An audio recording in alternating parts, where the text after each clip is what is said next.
उत्तर प्रदेश के पूर्व deputy CM और भाजपा के राज्यसभा सांसद डॉक्टर दिनेश शर्मा शनिवार को जनपद हापुड़ के बाबूगढ़ स्थित मुदाफरा पहुंचे, जहां उनका जोरदार स्वागत किया गया। इस दौरान पूर्व deputy CM doctor Dinesh Sharma ने हाथ जोड़कर सभी का आभार जताया, वहीं मुकुट पहनाकर उनका सम्मान किया गया। इस दौरान पूर्व डिप्टी सीएम ने विपक्ष को जमकर लताड़ा। विश्व हिंदी मंच के तत्वावधान में साहित्य एवं संस्कृति उत्सव कार्यक्रम का आयोजन किया गया, जिसमें शामिल हुए डॉक्टर दिनेश शर्मा ने कहा कि कांग्रेस के एक नेता ने भारत से मुकाबले की बात कही है। उन्हें भारत से नहीं बल्कि बीजेपी, मोदी या योगी से मुकाबला करना चाहिए था। जो उन्होंने कहा ये छोटी बात है। इसी के साथ उन्होंने कहा कि समाजवादी पार्टी के एक नेता इस समय कुंभ से काफी रुष्ट हैं। कुंभ में बढ़ती श्रद्धालुओं की संख्या को लेकर विपक्ष के पेट में काफी ज्यादा दर्द है। सनातन एक हो रहा जिससे विपक्ष बेचैन है। उस दौरान क्षेत्रीय महामंत्री डॉक्टर विकास अग्रवाल, जिलाध्यक्ष हापुड़ भाजपा नरेश तोमर, जिला पंचायत हापुड़ की चेयरमैन रेखा नागर, गढ़मुक्तेश्वर के विधायक हरिंदर तेवतिया आदि भाजपा के पदाधिकारी व कार्यकर्ता उपस्थित रहे। कहूँगा कि जो एक राजनेता तो कह रहे हैं कि भारत स्टेट से उनका मुकाबला है, भगवान उनको सद्बुद्धि दे कि वो भारत से ही मुकाबला करने पड़े। वो मोदी जी से कर लेते, वो योगी जी से कर लेते, बीजेपी से कर लेते। वो कांग्रेस के वो बड़े नेता को मैं समझता हूँ छोटी बात है।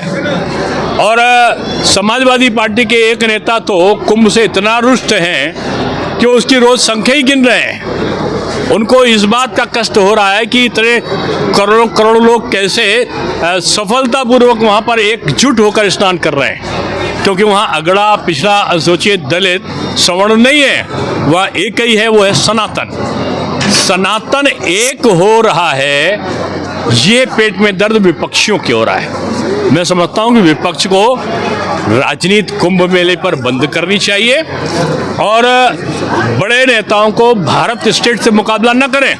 वो यहाँ की गरीबी से करें, जातिवाद से करें, संप्रदायवाद से करें। अपने तथाकथित राजनीतिक पार्टियों के जो हिंडनबर्ग का सुगुफा लेके आते थे, हिंडनबर्ग ही भाग गई। ये भारत को कमजोर करने वाले राजनेताओं को चेतावनी है जनता की। उनको हराकर वो महाराष्ट्र हारे, हरियाणा हारे, अभी तमाम जगह के जो चुनाव हो रहे हैं उसमें भी तीसरी बार एनडीए की सरकार बनी। उनको चेतावनी है जनता की कि अगर आप इसी प्रकार करते रहोगे तो आपका आप हाशिए पे रहोगे। और मैं समझता हूँ कि दिल्ली की जो विपदा है वो अभी तक का आई हुई आपदा से मुक्त होगी, बीजेपी की सरकार बनेगी। जिनका श्रद्धा ना हो अगर सनातन पे, तो मैं यही कहूँगा कि भगवान उनको कुंभ मेला में लाएं और वो भारत की प्राचीन व्यवस्थाओं के बारे में जो विपक्ष के नेता हैं वो अच्छा सा अध्ययन करें। यहाँ का धर्म क्या है, यहाँ के साधु संत क्या हैं, यहाँ का जो धर्म संसद हो रही वो क्या है, ज्योतिष सम्मेलन हो रहा वो क्या है, जो कल्पवास है वो क्या है।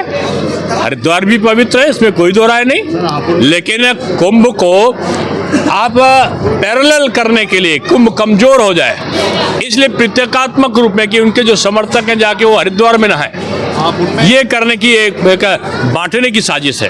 अब जो इस प्रकार का जिसको कहना चाहिए ओछा बयान है, ये छोटा बयान है। और कुंभ में जो पाप धुलने का आशय यही होता है कि वहाँ पर साधु संत आते हैं, वहाँ पर प्रवचन होते हैं, पवित्रता का भाव होता है, लोग 45 दिन कल्पवास करते हैं, वहाँ ज्योतिष सम्मेलन होता है, वहाँ संस्कृत संवर्धन सम्मेलन होता है, वहाँ पर भारत की संस्कृत का उन्नयन की तमाम प्रकार के समारोह होते हैं। इससे जो नकारात्मकता है व्यक्ति की वो दूर होती है और सकारात्मकता आती है। जो नकारात्मकता दूर होती है उसी को कहते हैं कि पाप धुल गए। और हिंदू धर्म पे इस प्रकार की बात बोलने वालों को ये समझना चाहिए कि वो दिन लद गए जब वो जातिवाद का जहर बोकर भारतवर्ष में राजनीति कर सकते हैं। भगवान उनको आशीर्वाद दे और उनको माफ़ी मांगे, कुंभ में डुबकी लगाएं और एक माफ़ी मांगे कि उन्होंने कहा है कि भारत स्टेट से उनका मुकाबला है। वो कहें कि भारत के स्टेट से मुकाबला नहीं है, वो गरीबी से मुकाबला है, जातिवाद से, सांप्रदायिकता से है और उनकी झूठी वाणी से, उनका अहंकार से उनका मुकाबला है।